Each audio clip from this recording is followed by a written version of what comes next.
다 함께 사도신경으로 신앙 고백하심으로 주일 새벽을 하나님께 올려드리겠습니다.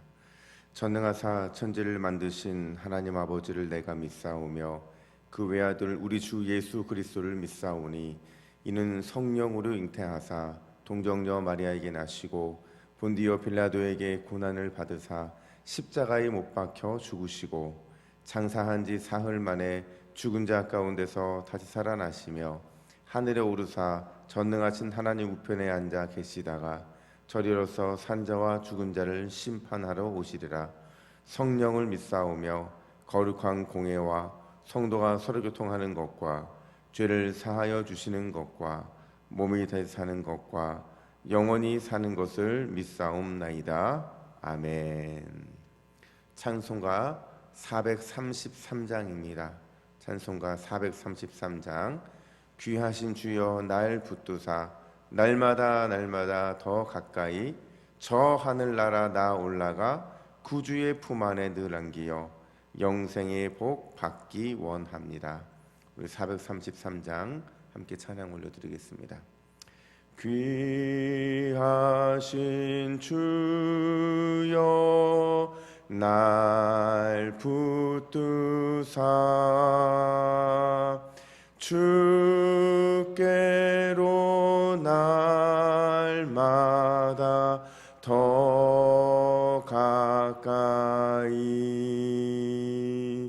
저 하늘 나라 나 올라가 구주의 품 안에 늘 안기어 영생의 복 받기 원합니다. 봉헌할 물건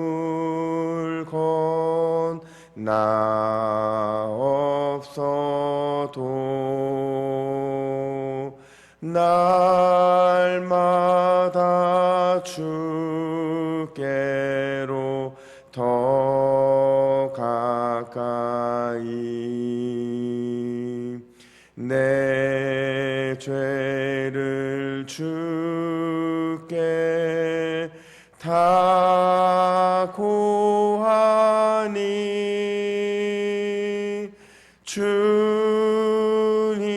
주님의 보혈로 날 씻으사 눈보다 더 희게 하옵소서.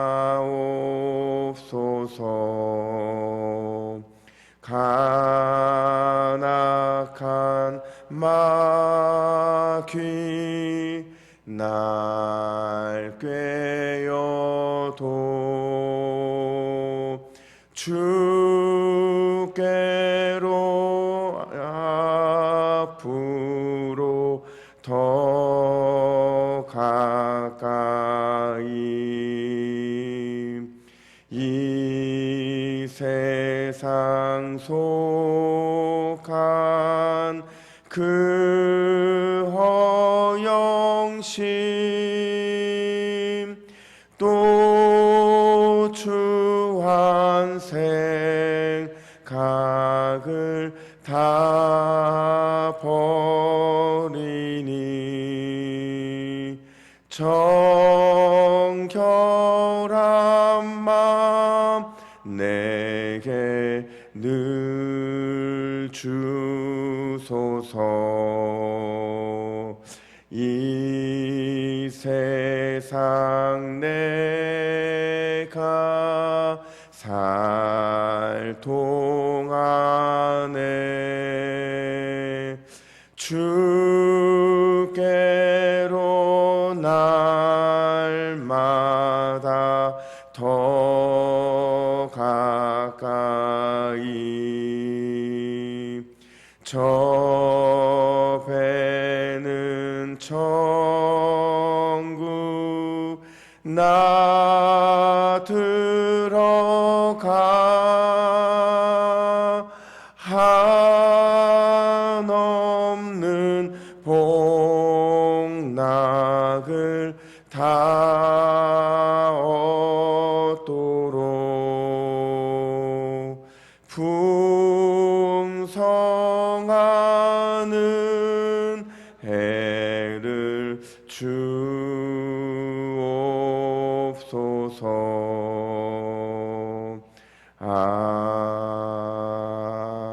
아멘. 할렐루야. 오늘 하루도 주께서 풍성한 은혜를 베풀어 주실 줄로 믿습니다. 이 시간 말씀을 받겠습니다. 이 복된 시간에 주시는 하나님의 말씀은 계속해서 누가복음 13장 10절에서 21절까지의 말씀입니다. 신약성경 117면에 있는 누가복음 13장 10절부터 21절 예수님의 마음이라는 제목으로 오늘 말씀을 받겠습니다. 10절부터 21절 한 절씩 교독해 읽겠습니다. 예수께서 안식일에 한 회당에서 가르치실 때에 18해 동안이나 귀신 들려 앓으며 꼬부라져 조금도 펴지 못하는 한 여자가 있더라.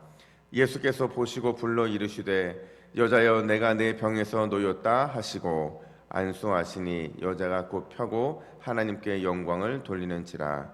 회당장이 예수께서 안식일에 병 고치시는 것을 분내어 무리에게 이르되 일할 날이 엿새가 있으니 그 동안에 와서 고침을 받을 것이요 안식일에는 하지 말 것이니라 하거늘 주께서 대답하여 이르시되 외식하는 자들아 너희가 각각 안식일에 자기의 소나 나귀를 위안간에서 풀어내어 이끌고 가서 물을 먹이지 아니하느냐.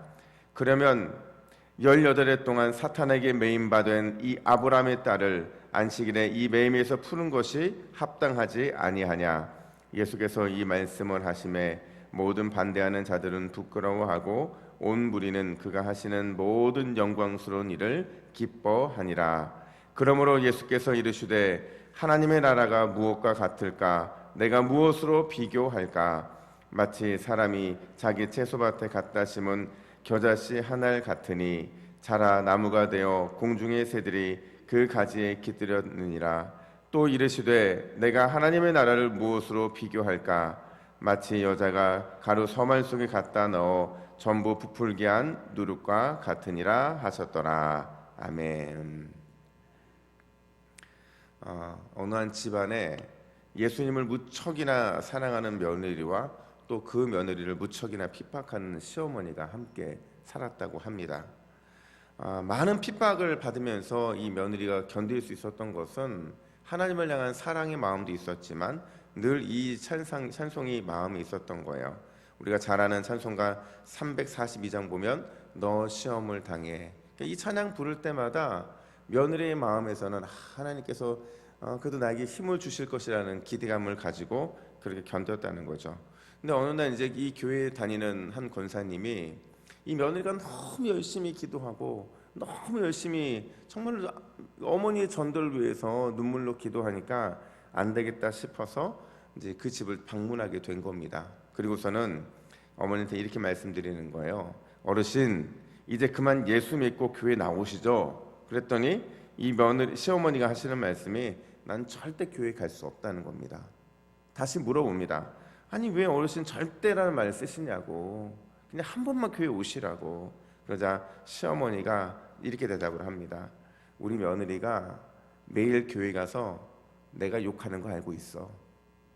그러니까 이 권사님은 깜짝 놀라서 아니 며느리님이 얼마나 신실하고 얼마나 어머니를 사랑하는데 시어머니 욕을 한다니요. 그럴 뿐이 아닙니다. 그랬더니 시어머니가 내가 언젠가 교회에서 뭘 하는가 싶어서 우리 며느리 뒤를 따라가 봤는데 글쎄 우리 며느리가 이런 노래를 사람들과 함께 부르지 않겠어? 그랬더니 이렇게 말하는 거예요. 도대체 무슨 노래인데 교회를 안 나오겠다고 하는 거냐고. 그랬더니 그 할머니가 이렇게 말씀을 하시더라는 겁니다. 그 있잖아. 너 시험을 당해 범죄치 말고 너 시에밀이 겨 늘 물리쳐라. 너 시에밀 당에 새 힘을 얻고. 그러니까 이 찬송가를 그렇게 들은 거죠. 여러분, 세상에서 가장 무서운 마귀가 어떤 마귀인 줄 아세요? 섭섭마귀입니다. 섭섭마귀. 왜 섭섭마귀가 가장 무섭냐면, 섭섭마귀의 시작은 늘 오해에서 시작이 되거든요.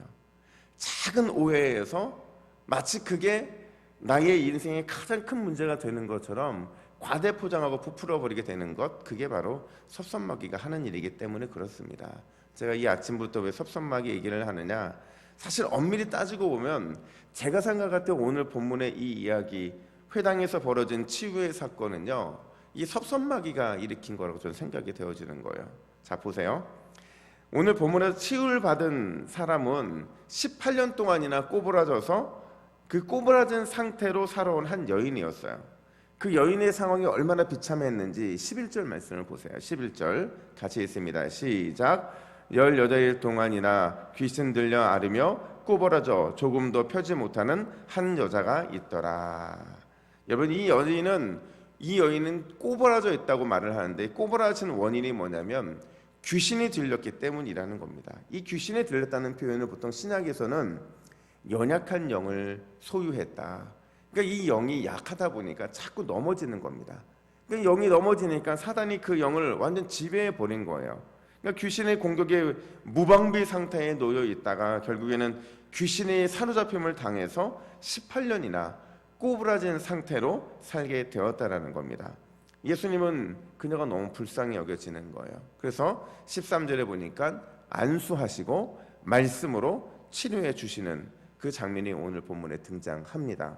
그런데 문제는 여기서 발생을 하게 되는데, 그 장면을요, 회당에 있던 모든 사람들이 다 보았고, 그 보는 가운데 회당장의 마음에 불쾌감이 생긴 거예요. 근데 이 불쾌감을 파헤쳐 보면, 제가 생각할 때 그가 하는 말을 보면 섭섭한 마음이 든 겁니다. 그러니까 회당장의 마음에 섭섭마귀가 틈을 탄 겁니다. 14절 보세요. 14절 같이 있습니다. 시작. 회당장이 예수께서 안식일에 병 고치시는 것을 분내어 무리에게 이르되 일할 날이 엿새가 있으니 그 동안에 와서 고침을 받을 것이요 안식일에는 하지 말 것이니라 하거늘. 아멘. 자, 여러분 보세요. 이 회당장의 마음에 왜 섭섭병이 들었다고 제가 말을 하냐면, 지금 이 여인을 고쳐준 사람이 누구예요? 예수님이잖아요. 그럼 예수님에게 직접 얘기를 해도 되는데 오늘 이 얘기를 무리에게 하고 있다는 거예요. 어떻게 안식일날 사람을 고칠 수 있느냐라고 무리한테 하소연하고 있는 겁니다. 그 마음에 섭섭마귀가 들어가니까 눈앞에 아무리 크고 놀라운 이적이 벌어져도 그 이적과 놀라운 기적을 판단하고 이해하고 해석하고 그게 얼마나 중요한 일인지를 깨닫는 있는 눈이 막혀버리고 만 거예요. 그러니까 주목해야 되는 것은 지금 이 사람이 이 마음속에 들어있는 이 섭섭마귀가 발동을 하고 있다는 거죠. 이게 일종의 자기 방어 기제라고 심리학에서는 말을 하고 있는데, 회당장이 스스로 자기를 보호하기 위해서 이렇게 말을 하고 있는 겁니다. 그러니까 뭘 항변하는 거냐면요, 이 말을 제가 이해한 대로 설명을 하면 지금 이렇게 말하는 거예요. 예수님이 행하신 치료의 일은 평일에도 충분히 할 수 있는 거라는 겁니다. 이 말을 바꿔 말하면 나도 평일에 그녀가 왔으면 고칠 수 있었다는 거예요. 근데 오늘은 안식이기 때문에 안식일을 지키기 위해 나는 참았고 예수님은 참지 못했다, 그 말을 하고 있는 겁니다. 그러니까 예수님의 치료의 기적을 폄하하면서 회당장으로서의 자신의 권위를 내세우고 있는 게 바로 오늘 본문의 회당장의 모습이라는 겁니다. 왜냐하면 예수님 때문에 혹시나 자기의 명예나 자신의 권위가 손상될 것을 우려했기 때문이라는 겁니다. 여러분, 그러나 이러한 회당장의 생각은 사실 예수님을 너무 오해했죠. 오해도 너무 오해한 겁니다. 왜냐하면 18년 동안이나 구부러져 살았던 이 여인을 치료한 것이 결국 회당장의 권위를 떨어뜨리거나 또 그의 권위, 지위를 빼앗으려는 의도가 절대 아니기 때문에 그래요. 그걸 어떻게 할 수 있느냐? 15절부터 16절 말씀 보세요. 주께서 대답하여 이르시되 외식하는 자들아, 너희가 각각 안식일에 자기의 소나 나귀를 외양간에서 풀어내어 이끌고 가면서 물을 먹이지 아니하느냐? 그러면 18해 동안 사탄에게 매임받은 이 아브라함의 딸을 안식일에 이 매임에서 푸는 것이 합당하지 않으하느냐? 여러분, 이 말씀 속에는 오늘 우리에게 주님이 말씀하고 계시는, 또 말하고 싶으신 두 가지 마음이 담겨져 있습니다. 첫 번째로 이 말씀 속에는 예수님의 긍휼의 마음, 그러니까 우리를 긍휼히 여기시는 마음이 이 말씀 속에는 담겨져 있어요. 방금 읽은 본문에 보면 예수님은 회당장과 또 그의 의견에 동조하는 사람들을 뭐라고 부릅니까? 외식하는 자라고 부릅니다. 그러니까 외식하는 자라는 게 뭐예요? 겉과 속이 다른다는 거잖아요. 예수님의 마음도 모르고 이해하지 못하고 겉과 속이 다른 태도를 보이고 있다는 거예요. 그렇죠, 여러분. 지금 이 회당 안에는요, 여자가 들어갈 수가 없어요. 그러니까 꼬부라진 여인은 어디 있었다는 겁니까? 회당장 밖에 있었다는 겁니다. 한두 번 있었겠습니까? 어쨌든 나음을 입기 위해서 회당 근처를 맴돌았을 거예요. 근데 그때는 한 번도 보지 못하고 보려고 하지도 않았고 외면했던 그들이 예수님이 고치시는 그 장면을 보고서 자신의 권위와 자신의 이 지위가 손상될 것을 오해하고, 그리고 예수님이 하시는 이 치료의 기적을 폄하하고 있는 거죠. 그러니까 그들은 철저하게 외식하는 자들일 수밖에 없어요. 반면에 예수님은 12해 동안 꼬부라져 살았던 여인을 향해서 뭐라고 호칭하냐면 이 아브라함의 딸이라고 말을 합니다. 여러분, 아브라함의 딸이라는 것은 뭐냐면 18년 동안 귀신 때문에 꼬부라져 살았던 이 여인 역시도 하나님의 언약의 백성, 예수님이 사랑하는 자녀라는 말 지금 하고 계신 거라는 거예요. 여러분, 정말 놀랍게도요, 신약 성경에서 여자를 향해서 이 아브라함의 딸이라는 표현을 한 게 오늘 본문에 유일하다라는 거예요. 그만큼 예수님께서는 그 여인에게 은혜의 복이 필요하다는 것, 은혜의 회복이 필요하다는 것을 강조하고 계신 것이고, 그녀 역시도 하나님의 나라의 백성으로서 살아먹는 자녀로서의 회복이 필요하다는 것을 말씀하고 계신다라는 거예요. 여러분, 그럴 수밖에 없는 것이 오늘 11절을 다시 한번 눈으로 보시면 거기에 이 여인을 향해서 조금도 펴지 못하는 한 여자라고 말을 합니다. 조금도라는 말 속에는요, 두 가지 의미가 있는데, 아주 조금도라는, 우리가 알고 있는 그 조금도라는 의미도 있지만 또 한편으로는 영원히라는 의미도 있는 겁니다. 그러니까 이 여인은 영원히 펴지도 못할 운명에 처한 여인이었다라는 거예요. 그리고 그 여인이 죽을 때까지 펴지 못한 상태로 살아갈 수밖에 없었다는 거죠. 그리고 12절에서는 예수님께서 그 여인을 보셨다 이렇게 말씀하고 계세요. 여러분, 보셨다라는 거는요, 거의 사복음서에서는 예수님이 불쌍히 여기셨다라는 말 할 때 보셨다라는 표현을 쓰는 겁니다. 결국 여러분, 예수님께서는 18년 동안이나 귀신에 사로잡혀서 꼬부라져 있었던 이 여인을 긍휼히 여기셨고 영원한 고통에서 영원한 평안으로 옮겨주시고 회복시켜 주셨다라는 겁니다. 그것도 아무런 요청도 없었잖아요. 이 여인이 예수님을 향해서 구원해 달라는 말도 안 했고 그 어떤 도움의 요청도 구하지 않았음에도 불구하고 예수님께서는 그 여인을 보셨고 불쌍히 여기셔서 영원한 평안으로 회복해 주셨다라는 겁니다. 저는 오늘 이 본문을 보면서 18년 동안 꼬부러진 채로 살았던 이 여자가 우리 같은 거예요. 아니, 우리입니다. 주님은 그런 우리를, 늘 꼬부라진 상태로 살아갈 수밖에 없는 우리를 긍휼히 여겨주신 거예요. 그리고 우리의 꼬부라진 인생, 우리의 꼬부라진 삶, 우리의 꼬부라진 수많은 절망과 고통을 회복시켜주시기 위해서 이 땅에 오셨고, 지금은 그분을 믿는 모든 자들에게 그 꼬부라짐이 회복되는 은혜가 주어져 있다라는 겁니다. 여러분, 13절에서 예수님의 말씀과 안수를 통해서 곧 펴졌다 이렇게 말하고 있어요. 예수님의 능력과 권세는 우리가 몇 년 꼬부라진 인생을 살지 상관없이 곧 펴지는 역사가 일어난 줄을 믿습니다. 우리가 기도할 때 이 마음이 필요하다는 거예요. 내가 10년 기도하고 20년 기도하고 그 기도의 제목을 가지고 지금까지 열심히 달려왔는데, 하나님의 역사는요, 주님의 능력은 곧 펴짐의 역사예요. 우리가 정말 하나님이 어느 순간인가 곧 펴짐의 은혜를 베풀어 주신다면 우리 인생에도 반전이 나타날 수 있다는 겁니다. 오늘 이 새벽에 예수님의 말씀과 능력으로 곧 펴짐의 역사가 저와 여러분의 삶에 놓이게 되는 특별한 은혜가 있는 새벽이 되기를 예수님의 이름으로 축복합니다. 뿐만 아니라 두 번째로 예수님은 우리에게 하나님 나라의 그 풍성한 복이 무엇인지를 보여주기를 원하신다라는 거예요. 18절을 보면 이렇게 시작이 되는데 그러므로 이렇게 말하고 있어요. 두 가지 비유가 이제 시작이 될 텐데 그 두 가지 비유를 하기 이전에 그러므로라고 말을 하고 있다는 거죠. 이 말은 뭐냐면 결론입니다. 결론적으로 내가 이제 말을 하겠다. 앞에 대한 정리이면서 결론이죠. 18년 동안 꼬부라져서 절망 가운데 살았던 여인의 일을 통해 진짜 예수님이 하고 싶은 것을 말씀하시겠다라는 거예요.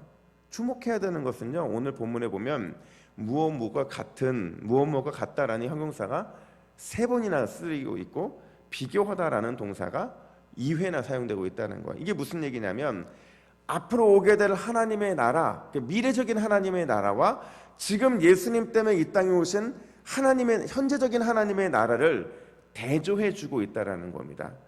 이 대조를 통해 뭘 얘기하고 싶냐면 하나님의 나라의 복이 이미 우리의 삶에 넘치고 있다라는 거예요. 하나님 마음껏 우리에게 부어주고 싶은 그 축복과 은혜가, 그 복이 이미 우리의 삶에 넘치고 있다는 겁니다. 그걸 우리가 알지 못한다는 전제안에서 지금 이 대조를 해주고 있는데, 먼저 18절부터 19절에 보면 우리가 잘 알고 있는 겨자씨 비유가 등장을 합니다. 굳이 설명하지 않아도 알죠. 작은 겨자씨, 아주 작은 겨자씨가 어떻게 자랍니까? 나무가 됩니다. 그리고 새들이 날아 들어올 정도라는 겁니다. 또 20절에서 21절 보면 이건 역시 우리가 너무 잘 알고 있는 비유인데 누룩 비유죠. 눈에 보이지 않는 이 누룩의 작은 것이 밀가루 속에 들어가면 어떤 효과가 나타납니까? 21절 같이 있습니다. 시작. 마치 여자가 가루 서말 속에 갖다 넣어 전부 부풀게 한 누룩과 같으니라 하셨더라. 아멘. 여러분, 밀가루 서말이라는 게 어떤 사람은 54리터라고 말하고 또 어떤 분들은 22리터라고 말을 하는데, 만약에 이게 뭐 어쨌든 상관없이 그 당시의 수치를 계산하는 차이가 있는 것 같아요. 근데 이제 이 서말이라는 표현은요, 그 당시 사람들이 10명이 가구, 그러니까 한 가정 10명이 먹을 수 있는 분량이라는 거예요. 근데 이게 이 속에 누룩이 들어가면 몇 명이 먹을 수 있느냐? 150분으로 갑자기 확 부풀어 오른다는 거죠. 그만큼 하나님의 나라는 놀라운 성장을 이루고 놀라운 풍성함을 우리의 삶에 선물로 주고 있다는 겁니다. 그 하나님의 복이 그만큼 풍성한데 왜 너희는 그 복을 누리지 못하고 살아가느냐? 지금 예수님은 그 말씀을 하고 계신 거예요. 그러면서 누구나 다 경험할 수 있는, 심지어 18년 동안 꼬부라져 살았던 이 여인의 삶에도 그 풍성한 넘치는 복이 필요하다는 것, 그 하나님의 복이 필요하다는 것을 오늘 본문을 통해 말씀하고 계신다라는 겁니다. 여러분, 저는 저와 여러분이 우리 모두가 다 하나님의 넘치는 하나님 나라의 풍성한 복을 만끽하고 누리고 살아가기를 간절히 축복합니다. 왜냐하면 하나님의 나라가 이미 임했기 때문에 그렇다는 겁니다.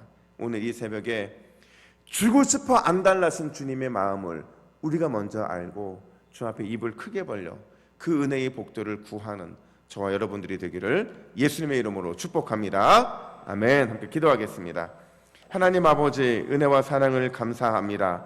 오늘도 주님의 마음을 깨닫기를 원합니다. 늘 우리에게 풍성한 것으로, 더 좋은 것으로 베풀기를 원하시는 하나님, 또 뿐만 아니라 긍휼의 마음으로 꼬부라져 있는 우리 인생을 바라보시는 하나님, 늘 그 하나님 아버지의 마음을 깨닫게 하시고 주 앞에 구할 때에 단 한 번의 구함이라도 그 풍성하신 은혜와 그 놀라우신 하나님 나라의 복을 구하는 우리의 입술이 되게 하여 주시옵소서. 오늘 주일입니다. 마음껏 주님께서 우리에게 복 내려주시고 하늘의 신령한 복과 이 땅의 기름진 복이 우리의 삶에 넘쳐나는 귀한 역사가 일어나게 하여 주시옵소서. 감사드리며 예수님의 이름으로 기도하옵나이다. 아멘.